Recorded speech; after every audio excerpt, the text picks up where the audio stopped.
You built an audience of million subscribers on YouTube without showing your face. Tell me, how much money have you made in total from this business? I made like over $500,000 All in right. total. Okay. $500,000.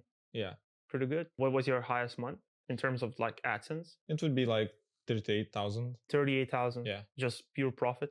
Yeah. And for those that don't know what he's talking about, I'm sure a lot of you guys are gonna know what this YouTube automation, faceless channels, but could you explain for those that don't really know the business model, how it kind of like works? Yeah. So YouTube automation business is like running YouTube channels that make revenue without showing your face. I guess the biggest spike of this business started like in last 2 years because of the AI. I mean, most of the YouTube automation like coaching and stuff is outdated because they hire script writers and voiceover artists until now. When right now we have like 11 labs to make voiceovers. Yeah, we have insane. Yeah, we have ChatGPT to rewrite scripts. With all these crazy tools popping off, what would you say realistic time frame for someone who's like complete beginner watching this to start and go from 0 to, I don't know, 10K a month with YouTube automation? If the niche is right and you have a bit of luck, I mean, it's possible in like 2 months. 2 months? Yeah. Dude, I might need to raise a Kickstarter to start a channel. Yeah, 2 months, that's crazy. So you mentioned niche, and the niche is really important, right? Yeah, that's the most important part. So would you able to name 5 niches that someone should get into right now and 5 niches people just avoid? I mean, the worst niches should be like those that you see on your homepage. I mean, I always told my students that if you know the niche already before even starting this online business, okay, it's already bad. If they are showing you motivation niche, spiritual niche, yeah, spiritual, motivational, sports. And what would be like top 5, I don't know, best niches right now for people to consider? Celebrities. Okay. Celebrities, gossip niche. Yeah, okay. So celebrity gossip niche is like divided in separate parts. Like there's hip hop rappers, mainstream. There's different angles you can take. And all of the channels you and the people you help start, they all are faceless, right? They don't start personal channels, mostly just faceless. Correct. If you were to start from scratch, what would be 1 to 2 main things you would focus on to make that channel successful as quickly as possible? I guess it would be the niche, definitely. The first one. I have to choose a niche that's like not oversaturated. So before Arnas shares his blueprint for YouTube automation, if you're interested in working with him directly, click the link in the description to book a free call with Arnas and see if you'd like to get his personal one-on-one help to help you build your YouTube automation channel. There is some niches like in political scene, like there's already Trump elected to the president of United States. And yeah, it's a niche which is like 2 months old. And it's like gonna grow and work for like another 4 years. Whoa. Yeah, and why not to use it? Dude, I should drop all my businesses right now and start the Trump channel. So that would be one of the niches you forgot to mention before, right? Trump niche. Yeah. Okay. Or like political in general. What do you think about microeconomic niche, microeconomy, this making these short films of Dubai economy or England economy? Or I think it's a good niche, but like the second thing I forgot to mention about when you asked 2 main things is I would focus how fast I can make the video. Oh, okay. Yeah. So you would focus on uploading every day, that means, right? Exactly, yeah. Or even 2 times a day. Whoa, so uploading every day is really important. Yeah, I would never miss a day. But what do you think about people who upload just once per week and they have crazy big channels and stuff? I mean, it's possible. But from my experience, the channels worked out mostly when we uploading every day. Even though if we have some bit of success in the beginning and we like upload every day, and on the like 13th day we skipped for like some unknown reasons, the channel just stopped growing. Really? Yeah, I had this issue before. Being able to produce videos at scale, you would say, right? Every single day. So a lot of people are going to have this question after this, how much of a budget you would need to proceed something like this? How much they would need to spend every single month on this business model? Yeah, like for my students, I always provide them with a sheet, and mostly it's like around $150 or $200. How much? $150 or $200 a month to run like a successful channel with all the tools included. Bro, that's insane. I might drop everything I'm doing right now and just start a channel. You should try. I wouldn't even need to raise a Kickstarter for it. So is it because you edit yourself and you do everything yourself? Yeah. Yeah, that's the thing. So what about if you need an editor and stuff? Like before, people drop everything and hire an editor or like someone who makes the videos. They should understand what they are doing. Yeah. And I always tell them that you have to learn yourself at the beginning, and later, if you decide to hire someone, I will provide you what to hire, how to hire, and something like this. Yeah, because if you're gonna hire like a random guy on Fiverr to make you videos and you Yeah. don't have any experience, you just have some money. Yeah, he's just gonna scam you and stuff. Yeah, he's gonna scam you. Either he's gonna send you the same videos he's sending to other people, Yeah. other his clients, or like just make you random video and you don't even know anything, so you're not gonna complain about Yeah, stuff. that's the same with me. Like whenever I go to mechanics and stuff, they know that I don't understand anything about my car, so probably they always scam me. You need to understand at least the basics, right? A lot of gurus right now that are in the space of YouTube automation, they all talk about how easy it is. What would you say the biggest red flags people should watch out for when they look and watch these gurus? What are some common lies they're all telling you? I guess the biggest lie is, like I mentioned before, is when they tell you to hire voiceover artist or like script writer, because you don't need these. This is an additional expensive, which also take a lot of time from you. Yeah. And I mean, AI is here. Why should Yeah. you hire someone? Mostly gurus, when they're promoting their courses, I mean, they don't help people to choose the niche for them. I mean, Okay. in my course, this is one of the options I provide. I choose the niche for you because I tried it. I know it works. And I see a lot of case studies every day. Others, like, they just leave the people in the pool and just telling them to choose what you want, choose Yeah. from your heart, you know, what you like. But if you're like working with cars, like in a job from 9 to 5, and you want to make videos about cars, it doesn't mean it's a good niche or something, and you might fail. The first video could blow up, right? You had previous experiences with your students of the first videos just blowing up. Yeah, I might put some of the screenshots on this video right now. Sure. Of some of your people. So what was the craziest like success story you had from the people you worked with? Like, if you would take the fastest one, so I have this guy who made like 10K in his first month. He got monetized in like 1.5 week, but he uploaded every day. I guess sometimes it works, sometimes it not. It depends on the timing, on the season, on the month. You know, the YouTube is like a waves, and Yeah. sometimes they're bigger, sometimes they're lower. And yeah, the guy just got monetized in a 1.5 week. Then he That's like crazy started fast. earning like 500 minimum a day. So, Damn. and there was like 1 or 2 days when he reached like 1,000 per day, and he made like 12,000 that month. Just purely from AdSense. Yeah, exactly. So should people start faceless channels or personal channels? What do you think is better? I mean, it depends on the goal. Well, if you have other, you know, other goals besides ad revenue, Yeah.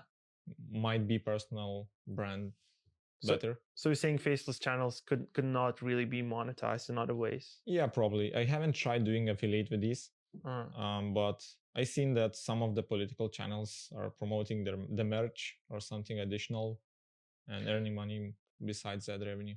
Dude, like I've seen this guy Magnets Media. There's Jake Tran, right, who started this second channel, Evil Food Supply, and they're selling like e-commerce products. Like it totally depends on the angle of how you position the channel. So you can definitely start selling physical products and build out because you have like distribution of people. So Yeah, you just need to, I think, maybe think more creatively. But yeah, AdSense is a good way as well. You mentioned 38,000 was your highest month, right? yeah. From AdSense. So that was what with one of your biggest pages, right? Just browse channel. It was not the biggest page. Okay. It was a gaming channel. It has like 160,000 subscribers only. And it was like, and we were making the most of the money from live streams. We were like live streaming our folder with our uploaded videos.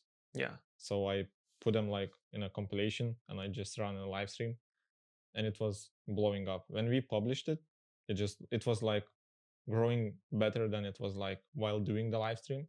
So that was probably the key in 2022. Me right now, I'm dropping everything I'm doing, right? I starting this new business. I have the budget. What my next steps would be for the next 30 days to reach 10 grand per month with this business? Like, what should I start doing today? Like, essentially, I guess create a channel and choose a niche. So if you choose a niche, you create a channel, you have to do this in like the first 2 hours, and you have to upload a video in like next 2 hours. Really? Yeah. How, like, so it's like no time for editing, nothing. There is time. People sometimes misunderstand the editing part. They think that the quality matters. You don't need to edit in a quality way. You might want to edit more quality like videos, more like better videos in the future when you like have already 10K or 100K subscribers. When you want like more quality, it's like a brand for you. You might consider that, but in the beginning, I mostly focus on the quantity and to manage to upload like 1 or 2 videos per day minimum. So the most important thing would be video idea, like a title, packaging and stuff. And then the editing part comes second. And then once you prove that this niche is proven, it's getting clicks, views and stuff, then you improve the editing part. Yeah. To kind of like build a brand or something. Yeah, exactly. Because that was my second question. What is more important? CTR, which is click-through rate, by the way. So how many people click per 1,000 impressions, I think. Yeah. And then watch time. Which one of these is like more important? I would choose CTR. I think click-through rate is more important since you have to track the viewers somehow. And the average view time is like, it's always varied. I mean, I have seen students which is very successful and they have like 2 minutes average watch time, even though the video is like 15 minutes minimum long. And I mean, it happens. It's okay. Someone watches longer, someone watches, you know, but yeah, the CTR. I mean, good thumbnails makes probably most of the work, I guess, in my experience. The CTR depends on just the thumbnail or the title as well? The title is also important. Yeah. I'm not sure if that impacts the CTR itself, but yeah, it's important. Like if the thumbnail. I've noticed that my most performing videos were not really that high on a watch time, but highest on CTR for my own personal channel. How did you find YouTube automation yourself? Kind of like, why did you decide to do it? It was a hobby at the beginning, but yeah, I liked it too much and probably that was my path. So I tried like going to other ways, like trying to do some physical business, I guess. We try to run like a news media, something like this, like a media page. Okay. Yeah. But it wasn't successful and I just understood that I'm doing what I like and I'm doing for my heart. So that led to YouTube, and you know, I feel more fulfilled while coaching others than uploading the videos itself. And you're still running channels yourself, by the way. Yeah. What is the thing with YouTube Shorts right now? Like I've been in on X, just in circles of people making a lot of money just from Shorts. So do you think people would be a good idea to start a Shorts channel instead of a long form? When the Shorts started, everyone just ran to the Shorts. Like it was a bubble, like Bitcoin. And I was thinking that, all right, you all guys go there. I'm going to choose the long form anyway. And I have more space, more money. And I just know it better. Like I don't want to learn Shorts, you know, probably. Yeah. So do you think there's the same thing happening right now? Because Shorts started paying pretty well, right? Right now, 0.30 cents. I saw some of the people earning just from 1,000 views, which is crazy. And mostly Shorts that are growing well are probably entertaining, like made for the kids probably, or for the younger audience, like funny things, experiments and stuff. That's probably the case. And I'm not sure if Faceless Shorts works great. I mean, I saw some, but I think that if I would choose this path, I wouldn't had enough time to just study the long form and Shorts at the same moment. So give me top 5, I don't know how many, but at least 3, 4 pros and the cons of Faceless automation channels. Like what would people should consider, and what would be the cons, the stuff that it's rarely talked about? Well, I guess the pros would be that's, I guess, the fastest way to exit 9 to 5. Okay. With the most, from my perspective, the most success rate, you know. Easy to do, you know, fulfill you a bit if you're lacking something to do. I mean, creative. If you want to do something creative. And you don't need to show yourself, kind of like you're just behind the show or something. Yeah. And what would be the cons, the things that are not really good about this business? Yeah, well, when we talked about creativity, it also, there is some people that lacks creativity. And they have this problem with thumbnails, for example. It's not easy to make for the people who are like struggling with fantasy or creative things. And yeah, it sometimes drains your time. If you want to make a good thumbnail, I mean, and you're trying your best and you just don't find the right idea or something, I mean, that would be the con. So what do you think is the future of this, counting the AI coming up? And by the way, the AI came up with a crazy thumbnail update today on ChatGPT. So I'm just curious, what do you see the future of this business model, where it's going? I guess it's gonna be even easier to make in the future, and I guess it can get oversaturated, I guess. Yeah. But YouTube world is full of potential, I guess. There's a lot of niches that you can explore. Different angles you can take. And people are going to watch YouTube like even more every year. So for someone who's watching it right now and he's ready to take the leap to start a YouTube automation, what would be your best piece of advice to get started? What that person should start be doing today or tomorrow? Like, what would be the first steps he should take, or she? I guess just start it right now. Create a channel. Don't waste your time thinking about design. Do it something quickly, something easy that, all right, I have a channel. I have a channel description. Okay, I can do a video already right now. Because when I meet new people that are like wanting to start, and they struggle at the beginning, exactly at the channel creation. Like, what kind of design should I use? What kind of logo should I make? Yeah. I don't like this title of the channel. I want a new name. And you don't have to think much about it. Just make random 10 variations of YouTube channel names based on the niche. Yeah. Through ChatGPT or something, and you're gonna like, you can use it. They should find a video idea prior, right? So yeah, we forgot to mention the blueprint on finding the video ideas. So you use an extension of thing called vidIQ, right? At least this is what I do for my own channel. So I can see how many views per hour a video is getting. So that's a good indicator that a video is performing well. So you would take something like this yourself and make it. I like vidIQ, but I think that next level is better. There's this new extension that Noah Morris created. Next level. Yeah. Okay. And it's a great tool, to be honest. And you can, like, if you find a good niche, like a good video that might be like with an interesting niche in it, you can go to the channel. There's an option, similar channels. You click on it and you're gonna see like a list of the channels, and you can understand if this is a niche or this is like a just random success story. So if you're watching and ready to start YouTube automation and build a successful channel together with Arnas, there's a first link in this video description to book a free call. He runs a small exclusive coaching program. So he provides full hands-on support for each student. That's why the results are insane. So that said, click the first link if you're interested and see if you would like to get his help. Okay, Arnas, thank you for your time. Thank you.